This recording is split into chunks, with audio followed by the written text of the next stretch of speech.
and you're talking about Ernie Ladd. Ernie lived next to me in Louisiana. No I'd make way. the trips with Ernie. Wow. Give us your Ernie Ladd voice, Rip. Roger Bundy, you big fat turd. Don't just sit there like a box. Come on, Bundy, you big fat bastard. Ernie was great. We'd stop whenever we make a stop to get gas, Ernie'd be in there and I'd be playing pinball for an hour. Ernie had to play pinball. No shit. I'd be sitting back here. He'd go, Rogers, who's the best heel? Who's the best heel you ever seen? You, Ernie. Rogers, tell big fat Bundy here. Who's the best baby face you ever saw? You, Ernie. You see, Rogers, that's why I like him. He knows what to say. That's awesome. That's awesome. Oh, fucking Ernie was the fucking best. We got a guy here at the it's a local bar. It's a bar and grill type place that Pierce and I always eat. It's just up the road. And we'll go up there and have some lunch ourselves and have some beers. And there's a guy in there that looks just like Ernie Ladd.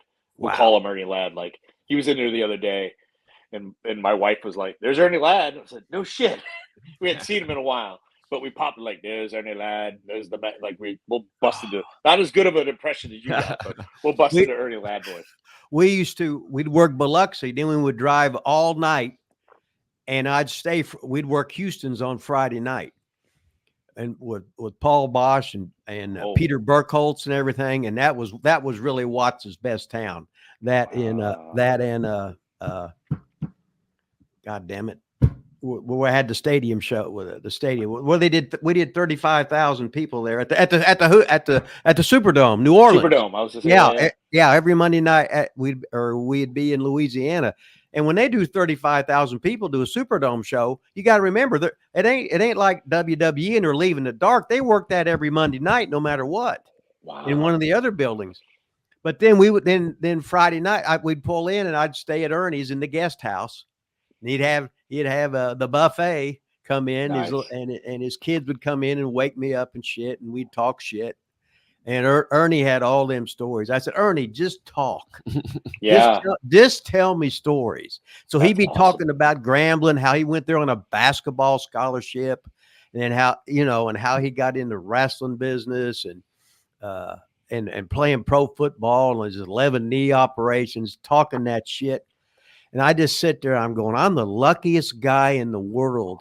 Yeah. Listen to this. I'm with the goddamn great Ernie Ladd.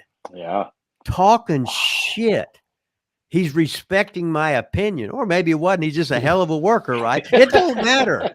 I was just hog heavy. I'm in the back seat, fucking jacking off. What the fuck, right? That's just a figure of speech. It's like I'd tell you, Ernie. I'd say, Ernie, I want a younger, more attractive man. Don't rib me, Rogers.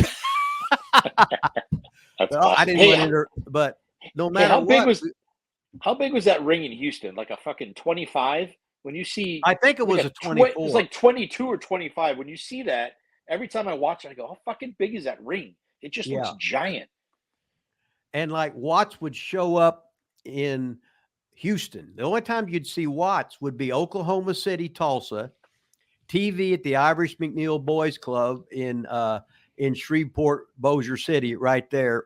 Or every once in a while, he'd show up in Houston. So the first time I worked with Magnum TA, he come in, Magnum was going to get the mega push. So in the first match, the first time anybody saw him, he beat me with the belly to belly. I called him back in. He beat me with the belly to belly again. I called him back again. And he went for the belly, but I fucking countered it, whatever. And then he sunset flipped me and beat me again. And I just in the ring, just kicking like a little kid and screaming and yelling. And then people just come to him, and that sumbitch was over. Watch that thing. And he gave me the big bonus. I said, nice. I knew you was here. He goes, well, you got that motherfucker. He said, well, this is when he was in a non-cussing stage. He said, well, you surely got him over tonight. Thank you. So that was awesome. Then I got to work for Bill Watts again when I come back to Atlanta and stuff. So he'd say, we'd have a pay-per-view. He'd said, hey, you want to work a dark match? Or a dark match, or do you want to sit by me and have the buffet and just talk to me? Wow. So I would just say, no, I think I'll have the buffet, and then I'll sit and talk to you, and we'll tell stories. Watch. I said, watch